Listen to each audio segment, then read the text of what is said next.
Direktur PDAM Tirta Dharma Kabupaten Luwu, Syahruddin ditetapkan sebagai tersangka kasus korupsi dana hibah pemerintah untuk sambungan rumah (SR) bagi masyarakat berpenghasilan rendah (MBR).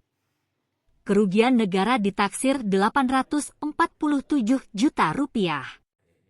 Kepala Kejaksaan Negeri Kejari, Luwu, Andi Usama Harun mengungkapkan, penetapan Syahruddin sebagai tersangka setelah rangkaian proses penyelidikan. Pada Kamis, 6 April 2023, Kejari Luwu menggeledah kantor PDAM dan menyita 3 box berisi dokumen dana hibah pemerintah untuk SR dan untuk MBR. Ditambah lagi, hasil audit pemeriksa keuangan, BPK, ditemukan kerugian negara. Atas perbuatannya tersebut, Syahruddin disangkakan Pasal 2 Undang-Undang Nomor 31 Tahun 1999 yang diubah Undang-Undang Nomor 20 Tahun 2001 tentang tindak pidana korupsi. Ancaman hukuman minimal 4 tahun dan maksimal 20 tahun, tegas Andi Usama. PDAM Tirta Dharma Kabupaten Luwu menerima dana penyertaan modal pemerintah untuk SR dan MBR pada 2018 hingga 2018-20 sebanyak 10,5 miliar rupiah. Ini saya jelaskan, selama periode 2018-2020, yaitu nilai anggarannya mengelola dana sebesar 2 miliar 136 188 juta 414 rupiah 416. Selanjutnya ini meliputi untuk pemasangan SR sebesar 818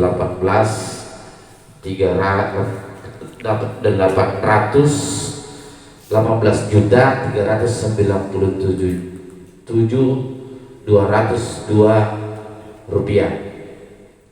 Selanjutnya untuk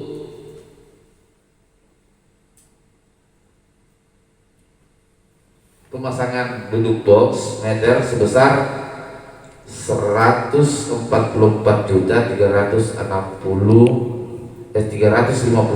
rupiah. Dan untuk UTK pemasangan pipa distribusi sebesar 1.173.435 rupiah 214 rupiah dalam ya itu seperti itu. Namun yang tadi itu yang saya sampaikan adalah realisasi pembayaran. Terus ada selisih yang direalisasikan, yang disampaikan kepada yang berhak itu untuk OTK pemasangan SR 470.340.000 rupiah, sedangkan pemasangan dudukan box meter yang tadinya nilainya 144 sekian yang dibayarkan 126.420.000 rupiah. UTK pipa distribusi 1.177.073 sekian yang terrealisasi 691.968.000 rupiah. Selisih keseluruhan disimpulkan nilai kerugian negara yaitu 847.460.416 rupiah. Itulah. Terima kasih.